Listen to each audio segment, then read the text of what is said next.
જૂના ડીસા પ્રાથમિક આરોગ્ય કેન્દ્રના કોટરસમાં ભયંકર આગ, જૂના ડીસાને તાલુકા આરોગ્ય વિભાગની ઘોર બેદરકારી।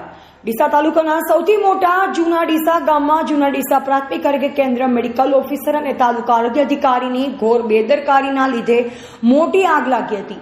આ બાબતે જૂના ડીસા ગ્રામ પંચાયત વારંવાર લેખિત રજૂઆત જૂના ડીસા મેડિકલ ઓફિસર અને તાલુકા આરોગ્ય અધિકારીને કરી હોવા છતાં અને ફોટાઓ સાથે તાલુકા આરોગ્ય અધિકારીને જાણ કર્યા છતાં આજ દિન સુધી કોઈ કાર્યવાહી ન કરી હતી। ત્યારે ઘણા બધા સવાલો પેદા થાય છે, તો કોઈ મોટી દુર્ઘટના થશે તો જવાબદારી લેશે કોણ? સળગતા સવાલ પૈકી જૂના ડીસા મેડિકલ ઓફિસર અને તાલુકા આરોગ્ય અધિકારીને લેખિત જાણ હોવા છતાં બાબતે કોઈ કાર્યવાહી કેમ નહીં?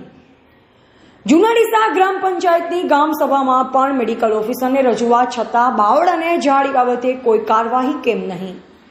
તાલુકા આરોગ્ય અધિકારીને જૂના ડીસા ગ્રામ પંચાયતને લેખિત ફોટા સાથે ગ્રામ સભાની રજૂઆત ઉલ્લેખ સાથે રજૂઆત કરવા છતાં તાલુકા આરોગ્ય અધિકારી ગામ સભાનું પણ કશું સાંભળવા તૈયાર કેમ નથી? તાલુકા આરોગ્ય અધિકારી અને મેડિકલ ઓફિસર કોઈ મોટી દુર્ઘટના થશે તો જવાબદારી લેશે ખરા? જૂના ડીસા મેડિકલ ઓફિસર અને તાલુકા આરોગ્ય અધિકારીને ગામ સભાની રજૂઆતને કેમ પોતાની ફરજ ના સમજી ગામ સભા મોટી કે તાલુકા આરોગ્ય અધિકારી અને મેડિકલ ઓફિસર મોટા તે ચર્ચાનો વિષય।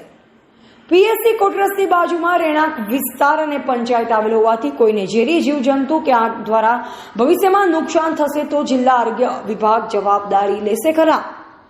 જૂના ડીસા પ્રાથમિક આરોગ્ય કેન્દ્રના મેડિકલ ઓફિસર અને તાલુકા આરોગ્ય અધિકારીને બાવળ અને ઝાડી બાબતે જાણ હોવા છતાં જૂના ડીસા ગ્રામ પંચાયત અવારનવાર લેખિત રજૂઆત કરવા છતાં કોઈ જ કાર્યવાહી નહીં કરેલ તો જિલ્લા આરોગ્ય અધિકારી અને જિલ્લા વિકાસ અધિકારી આ બાબતે લેખિત ખુલાસો માંગી અને જૂના ડીસા ગ્રામ પંચાયત અવારનવાર લેખિત રજૂઆત અને ગામ સભાની ઉપર જે કોઈ કાર્યવાહી નથી કરે તો જિલ્લા આરોગ્ય વિભાગ જિલ્લા વિકાસ અધિકારી કાર્યવાહી કરશે કે ગુજરાતમાં અનેક જગ્યાએ મોટી ઘટનાઓ બને તેમ જૂના ડીસામાં પણ મોટી ઘટના બન્યા પછી તપાસના નામે ચાલુ થશે